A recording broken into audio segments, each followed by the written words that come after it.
Hands out of your pockets. We got a call about suspicious male casing properties. Suspicious? I am standing in my own driveway, officer. Save the story. You fit the description perfectly. Turn around. I am a sheriff's deputy. My badge is clipped to my belt. I said turn around. You're under arrest for failure to comply. If you cuff me, you are ending your career tonight. Hands out of your pockets. Now. Bennett Knox's voice came sharp through the dusk like it had a switchblade edge. His light hit Darius White's chest, then his face, then dipped toward his waistband as if it expected a weapon to bloom out of fabric. We got a call about a suspicious male casing properties. You matched the description. What Knox didn't know was that the moment he said casing properties, his own body-worn camera was already capturing every word in clean, unforgiving audio. Within days, that claim would collapse into a paper trail nobody could outrun. Darius didn't flinch. He stood in the driveway beside his black pickup, one hand still half in his hoodie pocket from muscle memory, the other hanging loose like he'd been interrupted mid-thought. Suspicious, he said, calm enough that it sounded almost curious. I'm standing in my own driveway, officer. The air tasted like cold metal and fallen leaves that hour when streetlights haven't fully committed, and every shadow looks like a question. Knox stepped closer anyway, boots crunching. Save the story, he snapped. Hands out. Turn around. His tone had that practiced cadence control first context, later, if ever. Darius's shoulders tightened, not in panic, but in restraint, the kind that comes from a person who knows exactly how fast a routine stop can turn ugly when the wrong assumptions get oxygen. Darius moved his hand out of his pocket, slowly palm open. Am I being detained? He asked. What's the reason? His voice stayed level, but his throat went dry as he watched Knox's focus lock onto him like a scope. Knox didn't answer the question. He repeated the command louder, as if volume could substitute for justification. Turn around, put your hands behind your back. Then came the line short captionable and built to humiliate. If you won't comply, I'll make you comply. It was 8 seconds of authority flexing into threat, and it would come back later, word for word, when Knox least expected it. Darius swallowed. The driveway was his. The house behind him was his. Yet the spotlight made it feel like a stage where he'd been cast as the villain without an audition. He lifted his hoodie hem with 2 fingers, careful and deliberate, and angled his body just enough to show his belt. I'm a sheriff's deputy, he said. My badge is clipped to my belt. The words landed like a door opening to a hallway. Knox refused to walk down. Knox's response wasn't curiosity. It was offense. I said turn around. Knox barked, and the next beat came hard and physical. The click of cuffs drawn from the duty belt. The metallic rattle that tells a person the conversation is no longer a conversation. Darius's jaw flexed. He could feel heat climb his face, anger with nowhere safe to go. Officer Darius said slower, Now I'm not resisting. I'm asking you to verify. I'm requesting a supervisor. His words were clean, rights-aware, built for the record. He wasn't trying to win an argument. He was trying to survive one. That was the point of no return. Knox didn't pause to verify, didn't radio for confirmation, didn't even glance at the badge that Darius was practically offering like a lifeline. Knox chose the simplest route to saving face escalation. You're under arrest for failure to comply, he declared, turning a refusal to obey into a reason to punish. Darius's eyes narrowed, not in menace, in disbelief. If you cuff me, he warned, voice dropping half an octave, you are ending your career tonight. It wasn't bravado. It was a man naming consequences the way you name a storm on the horizon. In another neighborhood another day, that might have been enough to force a pause. Here it sounded to Knox like a threat, and Knox's pride was a brittle thing. He stepped in, reaching for Darius's wrist. The cuffs flashed in the beam like an accusation made physical. And that's where the longer story begins, because what happened on that driveway didn't stay on that driveway. Darius had been off shift, but he wasn't off duty in the way regular people get to be off duty. He'd pulled into Clintonville after checking on his mother's porch light. She insisted it flickered, and Darius had promised he'd replace it himself because she didn't trust random contractors. He still had a small pack of zip ties in the center console from a community event the sheriff's office had hosted kids' bike helmets, and a safety demo, the kind of public-facing work Darius was known for. People in the neighborhood recognized him as the guy who stopped to help when a car wouldn't start, the guy who carried spare jumper cables, like some people carried gum. Those weren't heroic details. They were routine. They were proof of a life built on steady responsibility. Knox didn't know any of that. Knox knew only the script he'd already decided to read. A porch door across the street opened and shut. A dog barked once, then again. Curtains shifted in windows that had been dark.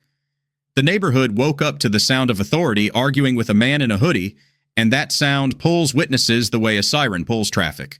A woman with a grocery bag stepped onto her walkway and froze. A man in a beanie lifted his phone chest high, not dramatic, just steady, like he'd learned the safest way to participate was to become a camera without becoming a target. "Sir," the woman called, voice careful, "is everything okay?" Knox whipped his head toward her like her presence was an insult. "Ma'am, go back inside. This is police business." Darius didn't take his eyes off Knox. "It's okay," he told her, then corrected himself because he wasn't going to lie to keep people comfortable. "It's not okay, but I'm not resisting." That's how SE05 began, not as a chant, not as a mob, but as a small ring of ordinary people assembling with phones out and voices calm. A witness circle quiet, but heavy, the kind that makes an officer's choices feel less private. Knox shifted his stance. His shoulders squared as if he could physically block the story from forming. "Hands behind your back," he repeated. Darius held his palms open away from his body. "I'm requesting a supervisor," he said again. "Please state the reason I'm being detained." Knox's radio crackled unreadable bursts. He spoke into it, fast-clipped the way someone does when they want the airwaves to validate them. "Got one out here? Suspicious mail. Refusing commands. Need a unit." A man from the next driveway stepped closer, holding his phone up but keeping distance. "He's not refusing," the man said, voice even. "He asked you why." Knox's eyes flicked to the phone and back. "Sir, back up." "I'm on my property line," the man replied, not moving. "I'm not interfering." That was micro turn 1. The first witness refused to disappear. Knox moved his cuff hand again closer to Darius's wrists. Darius's mouth went dry. He could taste adrenaline like pennies. He kept his tone steady anyway. "Officer, I'm not resisting. I'm telling you I'm law enforcement. You can verify." Knox leaned in, voice low and mean, in a way that didn't need a slur to carry the weight of bias. "Everybody's something," he said. "Right now you're a suspect." Darius's shoulders tightened. "Then verify," he repeated, a simple sentence that should have ended it. Instead, Knox used it as fuel. "Turn around, now." Darius looked past Knox for half a second toward the house. His front door was closed. His keys were in his pocket. His phone was in the cup holder inside the truck. He thought of the easiest escape that people always imagine, just walk away. But his driveway was narrow, and Knox stood between him and the street body angled to block. Leaving would mean moving past an armed officer who had already decided Darius was a threat. That's how people get tackled in their own driveways. That's how just leave becomes he tried to flee. So Darius stayed, not because he wanted to submit, because he wanted to stay alive. "Am I free to leave?" he asked again. Knox answered with steel. "No." Micro turn 2, the detention became explicit. Knox grabbed Darius's left wrist. Darius didn't jerk away. He didn't pull. He didn't make it a contest. He said the sentence that victims learn to say like a prayer. "I'm not resisting." Knox twisted anyway, pulling Darius's arm behind him. The cuffs snapped open. The woman with the grocery bag took 2 steps closer to the edge of her lawn. "He's not fighting you," she said, voice higher now. "You're hurting him." "Ma'am, go inside." Knox snapped louder because he needed the neighborhood to hear him be in charge. A second patrol car turned the corner headlights, sweeping the street. The arrival should have helped, but it didn't, because backup doesn't automatically mean accountability. Sometimes it means more hands for the same mistake. The second officer stepped out, scanning fast. "What's going on?" she asked. Knox spoke over Darius before Darius could speak for himself. "Suspicious mail. Refused commands. Says he's law enforcement." The second officer looked at Darius's face, then his belt, then Knox. Her eyes paused a fraction too long on the badge clip Darius had shown. Micro turn 3, a new person arrived with potential leverage. Darius seized the opening. "Deputy Darius White," he said. "I'm requesting a supervisor. He won't verify my credentials." Knox's jaw ticked. "He's stalling," Knox insisted, as if stalling were the only explanation for calm speech. The second officer raised a hand slightly, not to stop Knox, but to slow the tempo. "Bennett," she said, quieter. "Let me see his ID." Knox's pride flared. "He can show it at the station." Darius stared at Knox. "You didn't even look," he said. His voice wasn't loud. It didn't need to be. You didn't look because you didn't want to be wrong. That line hung in the air. A witness's phone caught it. Knox's Bodycam caught it. The street caught it. But Knox still hadn't admitted anything. He was committed now. He squeezed Darius's wrist harder and clicked one cuff closed. That was the near loss, forming the moment when the metal becomes a decision. Darius inhaled carefully. "Officer," he said, "I'm requesting medical aid if you keep twisting my arm like that." Knox scoffed. "You're fine." The second officer stepped closer, voice firmer now. "Bennett, stop. Let me verify him." Knox turned his head toward her, eyes sharp. Don't undermine me. There it was, SF3 in real time, an internal split. One officer wanted quiet solidarity with a colleague. The other wanted correctness before it turned into a liability grenade. The witnesses didn't cheer. They didn't shout. They did something more effective, they narrated. He asked you why the beanie-wearing man said again calm and clear. He said he's a deputy. You didn't check. The woman with groceries added, you told him you'd make him comply. Knox's neck reddened. He looked around and saw the Circle 3 phones up, now steady hands, no sudden movements. This wasn't a crowd. It was a record. And the record was pressure. A phone speaker crackled from the second officer's shoulder mic. Dispatch's voice came through faint and tinny, bad reception, one of the imperfections that would matter later because a word got clipped mid-sentence, a syllable swallowed by static. The second officer frowned, tapping her radio. Repeat, she said. Static again. Micro turn 4 communication faltered, and it had consequences. Knox used the delay like cover. He snapped the second cuff onto Darius's other wrist. The metal closed. The sound was small. The humiliation was loud. Darius's stomach dropped. His hands went numb where circulation pinched. He forced his breathing to stay slow. I'm not resisting, he said the words, now part of the official soundtrack of this moment. I'm requesting a supervisor. Knox tugged the cuffs upward, making Darius bend forward slightly, an old tactic, not always written but often practiced. It changes a person's posture into submission for the benefit of onlookers. The witnesses tightened the circle by half a step, not touching, not blocking, just closer enough to make Knox feel the weight of eyes. SE05 in full, a witness circle that refuses to be scattered. Back up, Knox ordered. All of you, or you'll be detained too. Nobody moved. A man with a university sweatshirt spoke, voice steady. We're not interfering. We're recording. Knox glared at him. Recording doesn't give you rights. It does give you accountability, the man replied. Knox's face hardened. You people always think you know the law. No slur, no explicit hate. Just the coded framing of you people, the broad brush of disrespect, meant to shrink everyone in the circle into a single nuisance. Darius heard it and felt the heat rise again. He didn't feed it. He couldn't afford to. Officer Darius said please state the reason, and please request a supervisor. Knox ignored him and spoke into his radio again. Need a sergeant, subject in custody. The second officer, now visibly uncomfortable, stepped aside and tried her radio again. Dispatch, can you run Darius White for confirmation? She asked, careful with her phrasing, trying to give Knox a way out that didn't look like surrender. Knox snapped, don't. She looked at him. Bennett, we can't take him in without verifying. He's saying he's a deputy. Knox's answer was a hiss through clenched teeth. He said it. That doesn't make it true. And here, DV1 hit its cleanest form, selective proof rejection. The badge was right there. The calm speech was right there. The request to verify was right there. Knox refused to look because looking risked being wrong in front of witnesses. A car door slammed down the street. Another voice called, "What's happening?" A neighbor jogged over phone, already out breath puffing. "That's Darius," he said, disbelief in the words. "That's Deputy White. He helped my cousin after that accident." Knox's eyes flashed. "Back up." The neighbor stopped at the curb, hands visible. "He's a deputy," he repeated. "I know him." Micro turn 5, a witness arrived with credibility. Knox's posture tightened further like a hinge forced past its limit.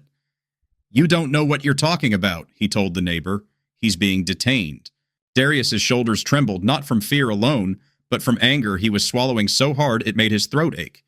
He turned his head slightly as much as the cuffs allowed and met the neighbor's eyes. "Call my watch, Commander," he said, voice quiet. "Tell them it's me." The neighbor nodded and pulled his phone to his ear. Knox saw it and moved fast. "Don't make calls," Knox ordered. "Step back." "I'm calling because you won't verify," the neighbor replied. "That's not interference." Knox started toward him, one hand leaving Darius's cuff chain. The circle shifted. Two people angled their bodies between Knox and the neighbor, not touching Knox, not blocking like a barricade, just becoming inconvenient geometry. Human instincts, not heroics. "Officer, don't," the woman said. "He's just calling." Knox's voice rose. "Back up, now!" Darius felt the cuff chain tighten as Knox yanked him forward again, punishing him for what the witnesses were doing. Darius's breath hitched. "I'm not resisting," he repeated, and the repetition was its own kind of weapon, a steady drumbeat against Knox's narrative. A third patrol unit rolled up, this one slower. Deliberate parking with the weight of authority, rather than the urgency of adrenaline. A sergeant stepped out, scanning faces, noting phones, noting the cuffs, noting the tension. Micro turn 6 supervision arrived. The sergeant's name patch read Rivera. He didn't shout. He didn't puff. He walked up with the tired competence of someone who has seen stops go sideways and knows the fastest way back to order is truth. "What's the situation?" Rivera asked. Knox answered immediately, faster than necessary. "Suspicious male. Caller said he was casing houses. He refused commands. Claimed he's a sheriff's deputy." Rivera looked at Darius. "Sir, are you Deputy Darius White?" Darius nodded once, throat tight. "Yes. I'm requesting you verify my credentials. I'm not resisting." He wouldn't check. Rivera's eyes flicked to the badge clip at Darius's belt, then back to Knox. "Why are his hands cuffed?" Knox bristled. Failure to comply. Rivera's gaze sharpened, but his voice stayed level. What command did he fail to comply with? Knox hesitated just a half second, but enough. "Hands out of pockets. Turn around." Rivera turned to the witnesses. "You," he said gently to the man in the beanie. "What did you see?" The beanie man answered without drama. He took his hand out. He asked why. He said he was a deputy. Officer Knox didn't verify. Then he cuffed him. The woman added, "He said he'd make him comply." Rivera looked back at Knox. "Bennett," he said, and the name itself was a warning, "uncuff him." "Now." Knox's face flushed. "Sergeant, he threatened my career." Rivera's expression didn't change. "Uncuff him." Knox didn't move. That was the second near loss, the moment where even supervision might not stop the momentum, because ego can be louder than rank when a person is cornered by their own choices. Rivera's voice got firmer. "Bennett. Now." Knox finally reached for the cuffs, but his hands were stiff movements, sharp like he was unlocking something he didn't want to admit was a mistake. He clicked one cuff open, then the other. Darius flexed his wrists, feeling blood return in pins and needles. Darius took a step back, careful not to look like he was fleeing, careful not to trigger a new excuse. He kept his hands visible. Rivera turned to Knox again. "Step to my car," he said. "Right now." Knox's mouth tightened. I was responding to a call. Rivera didn't argue. "Step to my car." Knox walked away with Rivera, shoulders rigid, jaw set. The second officer exhaled like she'd been holding her breath for 5 minutes straight. Darius stayed where he was. He didn't run inside. He didn't collapse into relief. He stood in the same spot, letting the witness circle see that he was still steady, still dignified, still present. A witness lowered his phone slightly. "You okay?" he asked. Darius nodded once. "I'm okay," he said, then corrected himself again. "I'm not okay, but I'm here." The sergeant spoke with Knox beside the patrol car, voices low. Knox gestured sharply once, then twice, as if he could talk his way out of the physics of what had just happened. Rivera returned alone. Deputy White Rivera said, respectful now, "I need you to identify yourself for the record. Do you have your credentials on you?" Darius reached slowly toward his belt, narrating his movement like he was trained to do in reverse. "I'm reaching for my badge and ID." Rivera nodded. "Go ahead." Darius produced his credential wallet. Rivera didn't snatch it. He took it, carefully glanced, then handed it back. "Thank you." Then came the first documentary anchor inside the scene, brief and plain. Rivera tapped Knox's shoulder mic and said, "Your body-worn camera is running. Mine is too. We're keeping everything preserved." It wasn't a magic spell. It was a commitment. Words spoken out loud so nobody could pretend later that nothing existed. Knox from a few feet away heard it. His posture changed just a fraction, like someone realizing the walls have ears and the ears have memory. Rivera turned back to Darius. "You're not under arrest. You're not being detained," Rivera said. "I'm sorry this happened." Darius's throat tightened. He didn't thank Rivera. He didn't absolve Knox.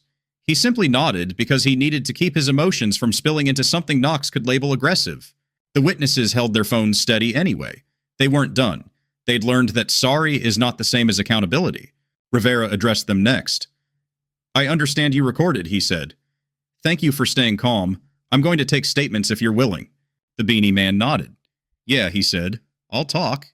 The woman lifted her grocery bag slightly, almost an apology for having a life to get back to. "I'll give my name," she said. He was calm. "You all saw that." Rivera took their information not on a fancy device, just in a small notebook, quick and neat.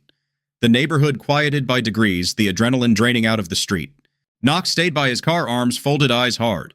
He watched Darius like Darius was still a problem to solve rather than a person to respect. Darius felt it and let it pass through him without reacting. He'd spent years teaching teenagers at community events how to keep their hands visible and their voice steady around cops. He never imagined he'd have to use that training on a cop who was supposed to be his colleague. Backstory inserts 2 came later, triggered by humiliation, not nostalgia. Darius had grown up in a neighborhood where uniforms were complicated, where a badge could mean help one day and harm the next. He became a deputy because he wanted to be the kind of presence that lowered fear instead of raising it. He kept a routine every Saturday. He coached a youth basketball clinic at the rec center, then stopped at the same diner for a coffee. He didn't need just to talk to people who wanted to complain about potholes, noisy neighbors, and petty thefts. He knew names, not just addresses. That was the bond, specific and earned.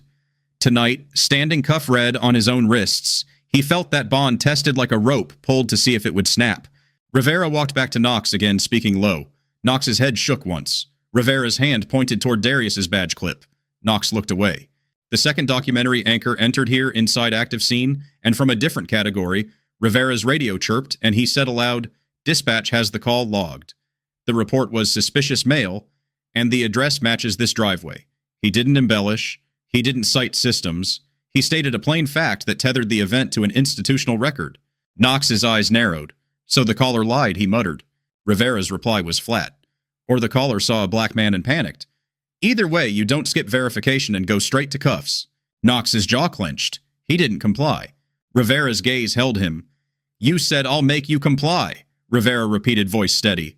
"That's not de-escalation. That's ego." And there it was, the viral quote boomeranging back in the last third, said out loud by a supervisor so nobody could pretend they didn't hear it. Knox went still. Freeze moment. It wasn't dramatic music. It was silence. The witness circle had gone quiet. Phones still up like a courtroom where nobody wants to disturb the truth as it settles. Knox stared at Rivera. Rivera stared back. Darius watched without blinking. For a few seconds, the whole street felt like it was holding its breath. Then, Knox exhaled through his nose, a sound like surrender, disguised as irritation. "I was trying to control the scene," he said. Rivera nodded, once not approving, just acknowledging the psychology. "Control isn't the same as safety," he said. "And you just created a risk management nightmare." Knox flinched at the phrase not because it was insulting, but because it was true in the only language institutions always understand liability. Rivera turned back to Darius. "Deputy White?" He said, "I'm going to document this. I'm also notifying my watch commander. If you want your supervisor notified, we can do that right now." Darius finally allowed himself to breathe fully. "Yes," he said. "Call them." Rivera did. No theatrics, just a call, a brief explanation, an agreement that a higher-level review would happen. Darius stood beside his truck, rubbing his wrists, feeling the shame of being cuffed where his neighbors could see, and the slow return of dignity as the scene shifted from Knox's story to the truth. But accountability doesn't arrive all at once. It arrives in steps. The next day, Darius sat in a plain office at the sheriff's department, sleeves, rolled up wrists, still faintly bruised. His supervisor, Captain Elena Miller, from another division, listened with her hands folded, face unreadable in the way good leaders keep it when they're trying not to explode. Darius didn't dramatize. He didn't add. He described the commands, the refusal to verify the cuffs, the witnesses. He repeated Knox's line exactly. Elena Miller's eyes tightened. He said, "If you won't comply, I'll make you comply." She repeated, testing the words like they had weight. "In front of witnesses." Darius nodded. "Yes." She leaned back, exhaling once. "Okay," she said, and the calm in her voice was the calm before machinery starts moving. "We're going to do this the right way." Institutional backbone showed up in the last third, not as superheroes, but as roles doing their jobs. A sergeant from Knox's department conducted the first formal interview. A watch commander reviewed the initial Bodycam clip and confirmed what Rivera had already acknowledged: Darius had requested verification, and a supervisor, and Knox escalated anyway. A city risk manager requested preservation of all available video and witness statements because the incident had crossed the line into potential civil exposure, and legal counsel, named only by role, advised the city's leadership on immediate steps: do not retaliate, do not conceal, correct the record fast. None of that was instant justice. It was process. But for once, the process had backbone. Knox was placed on administrative reassignment while the review ran. That didn't satisfy everyone. Some neighbors wanted him fired immediately. Darius understood the impulse. He also understood reality institutions move like ships, not motorcycles. Still, Darius insisted on one thing: the neighborhood deserved the truth. A week later, Darius returned to 945 Ridgeview Road, not as a suspect, not as a spectacle, but as himself. Rivera met him there, along with Knox's supervisor and a representative from the city's public safety leadership. The witness circle from that night came back too drawn by word of mouth and the quiet gravity of unfinished business. Knox arrived last. He stood on the sidewalk in uniform, face-tight hands clasped in front like he was bracing for impact. He didn't look at the witnesses at first. He looked at the ground. Rivera spoke briefly, then stepped aside. Knox's supervisor and operations lieutenant addressed the group. This incident was reviewed, she said. The actions taken did not meet standards of professional conduct. Deputy White was wrongly detained and handcuffed. That should not have happened. Darius felt his throat tighten. He kept his chin level. Then Knox spoke. His voice was quieter than it had been that night. Deputy White, he said, eyes lifting at last. I was wrong to detain you. I was wrong to put you in cuffs. I should have verified your identity and listened. I apologize. It wasn't poetic. It wasn't a movie. It was a public apology spoken in plain language in the same place the harm had happened. The witnesses didn't clap. They didn't need to. The apology itself was a correction to the narrative Knox had tried to write over Darius's body. The lieutenant continued careful and specific without citing codes. We are updating training emphasis on verification de-escalation and responding to caller bias, she said. We're also reinforcing supervision expectations during stops like this. That's not a promise. It's a directive. Darius finally spoke not with a lecture, just a statement of dignity. I want this neighborhood to be safe, he said. I also want people to be safe from the people who say they're keeping them safe. Knox nodded once, swallowing. The witness circle held steady, and in that steadiness, there was the Win collective solidarity plus institutional backbone. The phones, the calm narration, the supervisor who didn't look away, the record that didn't disappear. Later, a written retraction was issued in the simplest way that matters.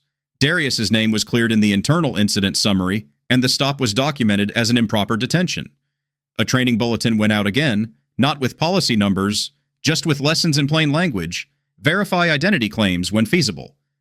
Explain the reason for detention.